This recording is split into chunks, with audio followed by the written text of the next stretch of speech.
நீ அனுப்பின மசோதா எல்லாத்துக்கும் நான் என்ன கையெழுத்து போடணுமா? போட முடியாது. தமிழ்நாடு, தமிழகம் தொடங்கி சனாதானம், நீட்டு, அமைச்சர் பொன்முடி பதவி பிரமாணம் இப்படியாக தமிழக அரசுக்கு நம்ம ஆளுநர் RN ரவிக்கும் அடிக்கடி டிஷ்யூம் வந்து கொண்டே இருக்கும். சட்டப்பேரவையில் முதல்வர் பேசிக்கொண்டிருந்த போதே ஆளுநர் வெளிநடப்பு செய்ததும் நம்மால் மறக்க முடியாது.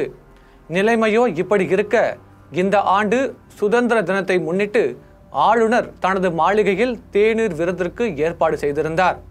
அதை புறக்கணிப்போம் என்று திமுக முடிவெடுத்திருந்த நிலையில் என்ன மாயமோ தெரியவில்லை, திடீரென்று அமைச்சர் தங்கம் தென்னரசு திமுக கட்சி ஆளுநர் மாளிகையில் தேநீர் விருந்திற்கு கலந்து கொள்ளும் என்று அறிவித்தார்.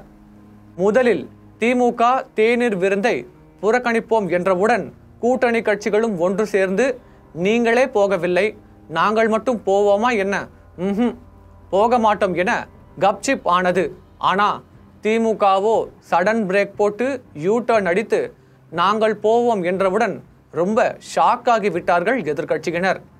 போக மாட்டேன்னு சொன்னவரே இப்ப போக போறேன்னு சொல்றீங்களே, என்னடா இது என்று தலையை பீத்து கொண்டிருக்க, ரொம்ப கூலாக பார்ட்டிக்கு சகஜமாக போய் டீ பிஸ்கெட் சாப்பிட்டு வந்துட்டாரு நம்ம முதலமைச்சர். பாவம் கூட்டணி கட்சிகள் போகவில்லை.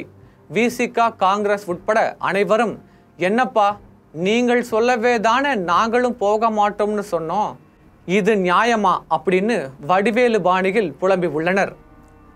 அப்புறம் என்ன, சென்னை கிண்டியில் உள்ள ஆளுநர் மாளிகைக்கு மு.க. ஸ்டாலின், சட்டப்பேரவை தலைவர் அப்பாவு, அமைச்சர் துரைமுருகன், ஏவா வேலு ஆகியோர் கலந்து கொண்டனர்.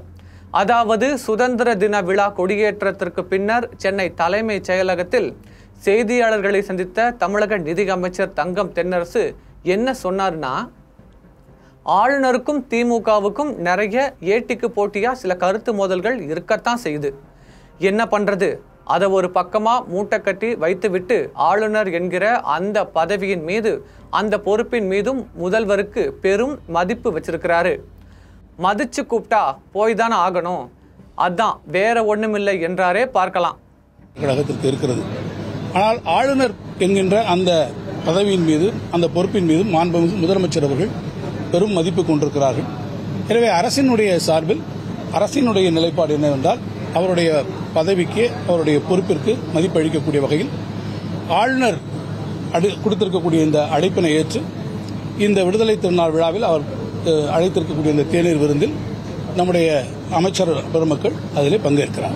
சென்னை கிண்டியில் உள்ள ஆளுநர் மாளிகையில் நடைபெற்ற தேநீர் விருந்தில் தமிழக முதல்வர் மு.க. ஸ்டாலின் சென்றபோது ஆளுநர் RN ரவி படுஜோரா வரவேற்பு கொடுத்தாரு.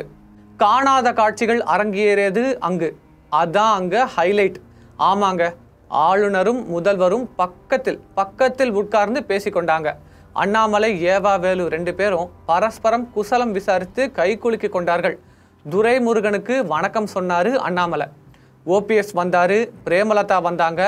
அதிமுக சார்பா முன்னாள் அமைச்சர் ஜெயக்குமார், பெஞ்சமின் ஆகியோரும் கலந்து கொண்டாங்க. ஓகே, தேநீர் விருந்தது இருக்கட்டும், எனக்கு ஒரு உண்மை தெரிஞ்சாகணும். போன வருடம் எங்க போச்சு இந்த பதவியின் மீதும் பொறுப்பின் மீதும் மரியாதை? உள்ளுக்குள்ள ஏதோ திட்டம் இருக்கு அப்படின்னு அரசியல் வட்டாரங்கள் கிசுகிசுக்கிறார்கள். கூட்டணி மாறப்போகிறது என்ற பேச்சும் அடிபடுகிறது. எது எப்படியோ அரசியல் களம் சூடுபிடிக்க போகிறது.